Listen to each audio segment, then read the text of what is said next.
I need you to hear this without immediately pushing back, because that instinct to defend it is part of the trap. That car payment you carry every month, it doesn't make you impressive. I understand why it feels like it does. I understand the shift in energy when you arrive somewhere in something clean, something shiny, something that makes people look twice. I understand how it feels to leave a dealership holding keys that feel like proof that you're doing well. But that monthly payment for something that started losing value the moment you drove it out, that's not power. That's something you've agreed to carry, quietly, repeatedly, every single month. It's not a flex. It's a weight you've learned to wear confidently. I think about my Uncle Shimano sometimes. For years, he drove this old, tired car. Nothing about it impressed anyone. You could tell it had lived a long life before him. Meanwhile, the people around him had nicer cars, louder ones, newer ones, cars that made statements. And of course, they said things. Not always directly, just enough to remind him where he stood in their eyes. He never argued back. He didn't try to explain himself. He just kept showing up in that same car and quietly making different decisions with his money. Years later, everything shifted. He bought property, real, tangible property, something that didn't just sit there looking good, something that worked for him, something that brought money back to him. And suddenly, nobody cared what car he was driving anymore. The conversation changed. That's when it clicked for me. This thing isn't just about money, it's about identity. We've been taught, subtly, consistently, to prove our worth through what we own, especially things people can see. So the car stops being just a car. It becomes a message. It says, I've arrived. It says, I'm doing well. It says, look at me. But here's the problem. When your decisions are built around how things look instead of what they lead to, you end up stuck in a cycle where you always have to maintain an image that your reality isn't fully supporting. You're performing success instead of building it. That verse, the borrower is slave to the lender, used to sound dramatic to me. Now it doesn't. Because when you really think about it, it's not just about owing money, it's about ownership of your future.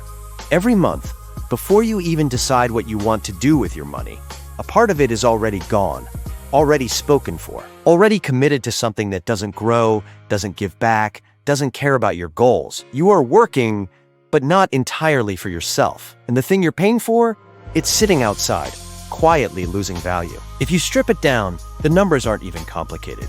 A more expensive car pulls a significant amount from you every single month. A more modest one gives you breathing space. That difference, that gap, it doesn't feel life-changing in 1 month, but give it time, give it consistency. That small gap becomes something real, something that can actually move your life forward instead of just decorating it. The first few months look the same, either way. You're still living, still moving, still getting from one place to another. But years later, the difference is loud. This isn't about punishing yourself or living uncomfortably forever. It's about order. It's about deciding what comes first. There's a version of your life where you choose simplicity for a while, where you give yourself space to build something solid underneath you. And then later, you enjoy nicer things, without pressure, without debt, without that quiet tension sitting behind it. That's not suffering. That's intention. I've started seeing the difference more clearly now. There's looking like you have money, and then there's actually building something that will last. One needs constant upkeep. The other quietly grows in the background.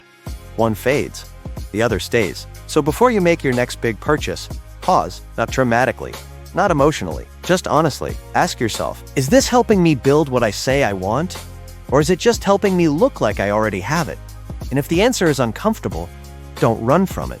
That's where the real shift starts. Proverbs 22 verse 7 says, "The rich rule over the poor, and the borrower is slave to the lender." I know that word slave sounds extreme in a conversation about a car, but I want you to sit with the economic relationship Solomon is describing. The lender owns a portion of your future. Every month you make that payment, you are sending part of next month's income to an institution that does not care what you are building, does not share in your purpose, and profits directly from your belief that you needed what you bought. When you carry debt, a portion of your productive output belongs to someone else before you ever decide what to do with it. Your future income is already allocated. The lender has first claim.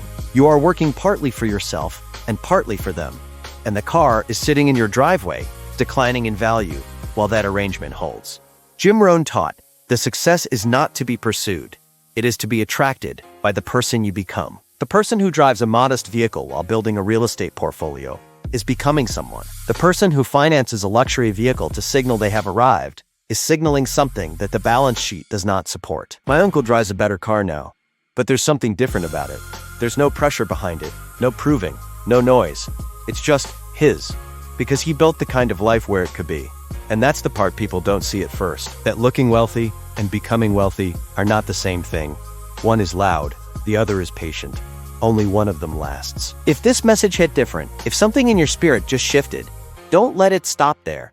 Hit like, not for the numbers, but because there's a steward somewhere still scrolling who needs to find this. Share it with the one who's been praying for breakthrough, but hasn't had the word broken down with receipts yet. And subscribe to Bible Rebooted. We're not here to make you feel good. We're here to hand you the truth and show you what to do with it. Manage it like it was never yours. It's your boy Dave Solara, signing out. Like, subscribe, and stream music.